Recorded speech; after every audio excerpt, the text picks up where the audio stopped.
नमस्कार दर्शक बंधु आपणकर जदि सिंह राशि होइथाए तेबे एही भिडियोटी आपणक पई बहुत अधिक गुरुत्वपूर्ण रही कारण एही होली परठारु आपणक जीवन रे आसीबो बड़ परिवर्तन एवं एही परिवर्तन पई आपणको रहिबाकू पड़िबो सावधान कारण एही ग्रस्तदय चंद्र ग्रहण जहा दोल पूर्णिमा दिन घटित हेबा पाई जाउची एहार प्रभाव समस्त ग्रह मानक उपरे रहिबो तेणुकरी किछि ग्रह मान देबे अशुभ प्रभाव एवं यह संपूर्ण मासटी को आपणकर प्रभावित करिबो।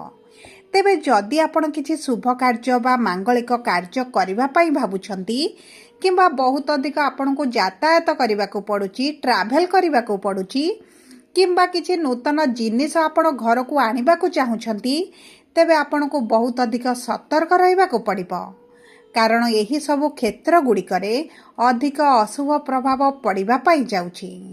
तेबे कौन करिबे एही मार्च मासरे एवं क्यों दिग प्रति अधिक ध्यान देबा को पड़िबो एवं अशुभत्वर कौन रहिछि प्रतिकार एही वीडियो रे आपण मानकु जणाइबी।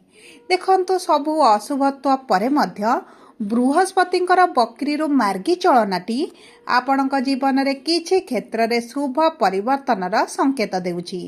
तेबे कौन देव शुभ फल कौन देवे अशुभ फल आग को विस्तार भाव में आलोचना करिबा किंतु वीडियोटी आरंभ करिबा पूर्वरु जदि आपणकर भी सिंह राशि होइथाए एवं आपण भी ईश्वर को आंतरिक भक्ति एवं विश्वास करंती तेबे वीडियोटी को लाइक करंतु कमेंट बॉक्स रे जय जगन्नाथ जय मां लक्ष्मी अवश्य लिखि दियंतु ता सहित आम सह जोगाजोग करिबा पई वीडियोर मध्य भाग रे एक व्हाट्सएप नंबर टिए दिया जाइछि जो नंबर साहाय्य आपण आम सह जोगाजोग करी निजर नूतन कुंडली प्रस्तुत करि परिबे कुंडली विश्लेषण कराई परिबे किंबा आपणकर चाकरी विवाह व्यवसाय प्रेम संपर्क शिक्षा स्वास्थ्य को नहीं किछि समस्या रहिछि ताहार सहजरे एवं स्वल्प मूल्य रे कराई परिबे सेतिपई आपण आम सह वीडियोर शेष पर्यंत जोड़ी होई रुहंतु एवं व्हाट्सएप नंबर माध्यम रे आम सह जोगाजोग करी खूब कम मूल्य रे आपणकर समस्यार समाधान करंतु।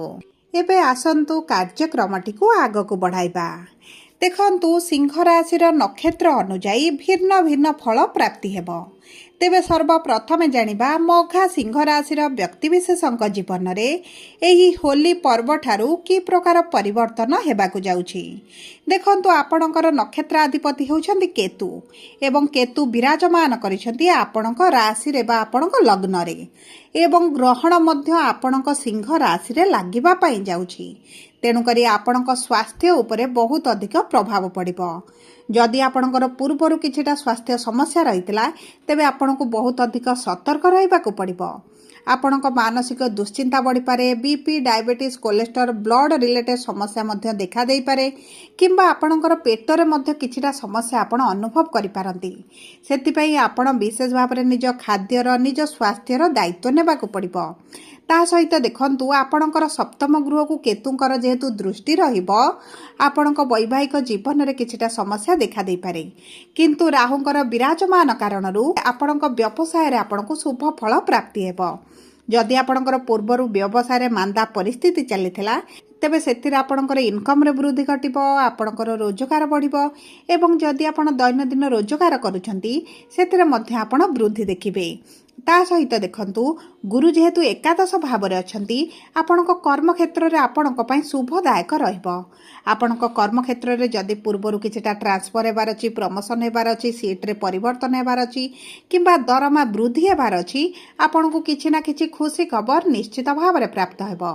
ता सहित जदि आपण नूतन चाकरी रे संधान रे रहिचंती एवं नूतन व्यवसाय आरंभ करिबा पई चाहुचंती तेबे मध्य आपणको शुभ फल प्राप्ति हेबो एवं ता सहित जदि आपणकर शिक्षा क्षेत्र रे किछि समस्या रहितला आपण द्वंद्व रे रहुतिले चिंता रे रहितिले तेबे चिंतार कोनोसी आवश्यकता नाही आपणकर उच्च शिक्षा होई पारे। देखंतु शिक्षा क्षेत्र पई बहुत अधिक शुभ समय रहिबो ଏବଂ ଯଦି ଆପଣଙ୍କ ପ୍ରେମ ସମ୍ପର୍କରେ ରହିଛନ୍ତି ତେବେ ସମ୍ପର୍କରେ ମଧୁରତା ଆସିବ। ଉଭୟ ପ୍ରେମ ସମ୍ପର୍କକୁ ବିବାହରେ ମଧ୍ୟ ପରିଣତ କରିପାରନ୍ତି। ସେଥିପାଇଁ ଆପଣଙ୍କ ପ୍ରେମ ସମ୍ପର୍କରେ ଆପଣଙ୍କ ଶିକ୍ଷା କ୍ଷେତ୍ରରେ ବହୁତ ଅଧିକ ଶୁଭ ଫଳ ପ୍ରାପ୍ତି ହେବ। ଏବେ ଆସନ୍ତୁ ଜାଣିବା ପୂର୍ବ ଫାଲ୍ଗୁନୀ ସିଂହ ରାଶି ବା 11/5 ସିଂହ ରାଶିର ବ୍ୟକ୍ତିବିଶେଷଙ୍କର ଆଗାମୀ ହୋଲି ପରଠାରୁ ଦିନ ଗୁଡ଼ିକ କିଭଳି ରହିବ।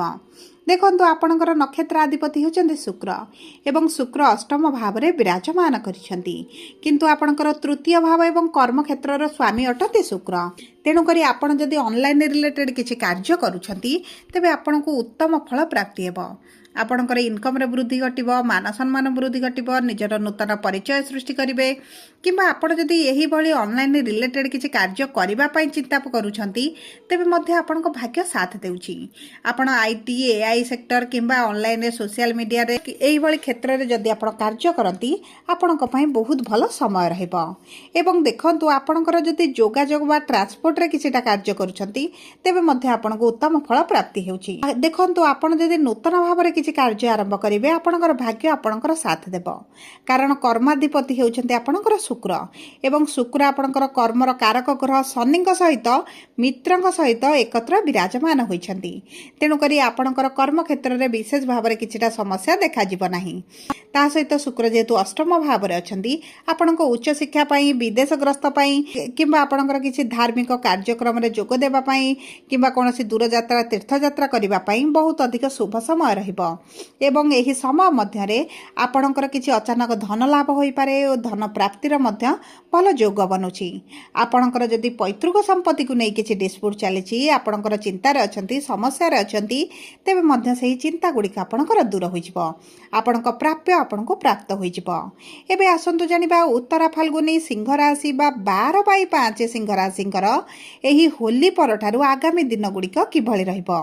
ଦେଖନ୍ତୁ, ଆପଣଙ୍କର ନକ୍ଷତ୍ରାଧିପତି ହେଉଛନ୍ତି ସୂର୍ଯ୍ୟ ଏବଂ ସୂର୍ଯ୍ୟ ବିରାଜମାନ କରିଛନ୍ତି ସପ୍ତମ ଭାବରେ। ଦେଖନ୍ତୁ, ମାଙ୍ଗଳିକ କାର୍ଯ୍ୟର ଦେବତା ଗୁରୁ ଆପଣଙ୍କ ଲାଭର ଭାବରେ, ମନସ୍କାମନାର ଭାବରେ, ମଙ୍ଗଳ ବିବାହର ଭାବରେ, ସୂର୍ଯ୍ୟ ବିବାହର ଭାବରେ। ତେଣୁକରି ବିବାହ ପାଇଁ ଆପଣଙ୍କର ଅତି ପ୍ରବଳ ଯୋଗ ବନୁଛି। ଯେଉଁ ବ୍ୟକ୍ତିମାନଙ୍କର ବିବାହରେ ବିଳମ୍ବ ଆସୁଥିଲା, ବିବାହ ହୋଇପାରୁନଥିଲା, ବୟସ ବଢ଼ୁଛି, ବିବାହ ଅଧାରେ ଝୁଲିକି ରହିଛି କିମ୍ବା ବିବାହରେ ବିଭିନ୍ନ ପ୍ରକାର ଅର୍ଚ୍ଚନ ପାଇଁ କିମ୍ବା କୌଣସି ବ୍ୟକ୍ତିଙ୍କ ବାଧା ପାଇଁ ଆପଣଙ୍କ ବିବାହ ଆଗକୁ ବଢ଼ିପାରୁନି, ତେବେ ଆପଣଙ୍କ ବିବାହ ପାଇଁ ଅତି ପ୍ରବଳ ଯୋଗ ବନୁଛି। ଆଗାମୀ କିଛି ଦିନ ମଧ୍ୟରେ ଆପଣଙ୍କ ବିବାହ ହୋଇପାରେ କିମ୍ବା ଆପଣଙ୍କର ଯଦି ବିବାହ ଠିକ୍ ହୋଇପାରୁନି ତେବେ ମଧ୍ୟ ଆପଣଙ୍କ ବିବାହ ଠିକ୍ ହୋଇପାରେ। ତା ସହିତ ଆପଣଙ୍କ ବୈବାହିକ ଜୀବନରେ ମଧ୍ୟ ସମ୍ପର୍କରେ ମଧୁରତା ଆସିବ। ପୂର୍ବରୁ ଯେଉଁ ଅସନ୍ତୋଷ ରହୁଥିଲେ, ଚିନ୍ତାଗ୍ରସ୍ତ ରହୁଥିଲେ, ସମ୍ପର୍କରେ ଏତେଟା ମଧୁରତା ନଥିଲା, ତେବେ ମଧ୍ୟ ଏହିସବୁ କ୍ଷେତ୍ରରେ ନିଶ୍ଚିତ ପରିବର୍ତ୍ତନ ଦେଖିବେ। ଆପଣଙ୍କ ସାଥୀଙ୍କ କ୍ୟାରିୟରରେ ଗ୍ରୋଥ୍ ଆସିବ। ଆପଣଙ୍କ ସାଥୀଙ୍କର ସମ୍ପୂର୍ଣ୍ଣ ସହଯୋଗ ପ୍ରାପ୍ତ କରିବେ। ଆପଣଙ୍କୁ ବୁଝିବା ଆରମ୍ଭ କରିବେ, ଭଲ ପାଇବା ଆରମ୍ଭ କରିବେ। ଏବଂ ଯେଉଁ ତୃତୀୟ ଲୋକଙ୍କ ହସ୍ତକ୍ଷେପ ରହିଛି, ଯେଉଁ କାରଣରୁ ଉଭୟଙ୍କ ମଧ୍ୟରେ ବୁଝାପଣାରେ ଠିକ୍ ରହୁନାହିଁ, ତେବେ ମଧ୍ୟ ସେହି ସମସ୍ୟା ଗୁଡ଼ିକ ଆପଣଙ୍କର ଦୂର ହୋଇଯିବ। ତେଣୁକରି ବୈବାହିକ ସମ୍ପର୍କ ପାଇଁ, ଆପଣଙ୍କ ବିବାହ ପାଇଁ ବହୁତ ଭଲ ସମୟ ରହିଛି। ତା ସହିତ ଦେଖନ୍ତୁ, ଆପଣଙ୍କର ଆର୍ଥିକ ସ୍ଥିତି ମଧ୍ୟ ସ୍ୱଚ୍ଛଳ ରହିବ। ଯଦି ଅର୍ଥର ସମସ୍ୟା ପାଇଁ ଆପଣଙ୍କର କିଛି ଗୁଡ଼ିଏ କାର୍ଯ୍ୟ ଅଟକି ରହିଥିଲା, ଆପଣଙ୍କର କିଛି ଅଭିଳାଷ ମନରେ ରହିଯାଇଥିଲା, ତେବେ ଆପଣଙ୍କର ଏହିସବୁ ଅଭିଳାଷ ଗୁଡ଼ିକ ପୂରଣ କରିବେ। ଆପଣଙ୍କର ଅର୍ଥର ସମସ୍ୟା ଦୂର ହୋଇଯିବ ଏବଂ ଆପଣଙ୍କର ଅର୍ଥ ଯଦି କେଉଁଠି ଫସିକି ରହିଛି, ପେଣ୍ଡିଂ ରହିଛି, ତେବେ ସେହି ଅର୍ଥ ଗୁଡ଼ିକ ମଧ୍ୟ ଆପଣଙ୍କୁ ପ୍ରାପ୍ତ ହୋଇଯିବ। ଆପଣଙ୍କର ସରକାରୀ ସ୍ତରରୁ ମଧ୍ୟ କିଛିଟା ସହାୟତା ପ୍ରାପ୍ତି ହୋଇପାରେ। ଦେଖନ୍ତୁ, ସବୁପରେ ଶନିଙ୍କର ଅଢ଼େଇ ଯେହେତୁ ଆପଣଙ୍କ ସିଂହ ରାଶିରେ ଚାଲିଛି, ତା ସହିତ ଚନ୍ଦ୍ରଗ୍ରହଣ ଆପଣଙ୍କ ରାଶିରେ ହେଉଛି, ତେଣୁକରି ଏହି ହୋଲି ପରଠାରୁ ଆପଣ ପ୍ରତିଦିନ ହନୁମାନ ଚାଳିଶା ଆଗାମୀ 2 ମାସ ପର୍ଯ୍ୟନ୍ତ ପାଠ କରନ୍ତୁ। ତା ସହିତ ସୂର୍ଯ୍ୟଙ୍କୁ ପ୍ରାତଃ ସମୟରେ ଜଳ ଅର୍ପଣ କରନ୍ତୁ ଏବଂ ଆଦିତ୍ୟ ହୃଦୟ ସ୍ରୋତ ପାଠ କରନ୍ତୁ ଏବଂ ଚେଷ୍ଟା କରନ୍ତୁ ଗରିବ ଲୋକମାନଙ୍କୁ କିଛିଟା ଖାଦ୍ୟ ଦାନ କରିବା ପାଇଁ। ବାମ ହାତ ପାପୁଲିରେ ଆପଣ ଅତର ଲଗାଇ ଶୁଭ କାର୍ଯ୍ୟରେ ଘରୁ ବାହାରକୁ ଯାଆନ୍ତୁ ଏବଂ ଚେଷ୍ଟା କରିବେ ସନ୍ଧ୍ୟା ସମୟରେ ଶନିଙ୍କର ବୀଜ ମନ୍ତ୍ରଟିକୁ ଜପ କରିବା ପାଇଁ। ଆପଣଙ୍କ ପାଇଁ ଅତି ଶୁଭଦାୟକ ରହିବ। ଯଦି ଆପଣଙ୍କର ସିଂହ ରାଶି ହୋଇଥାଏ, ଭିଡ଼ିଓଟି କିଭଳି ଲାଗିଲା କମେଣ୍ଟ ବକ୍ସରେ ଲେଖି ଜଣାନ୍ତୁ। ଯଦି ଆପଣଙ୍କ ପ୍ରିୟଜନଙ୍କର ସିଂହ ରାଶି ହୋଇଥାଏ, ଭିଡ଼ିଓଟି ତାଙ୍କ ସହିତ ସେୟାର କରନ୍ତୁ।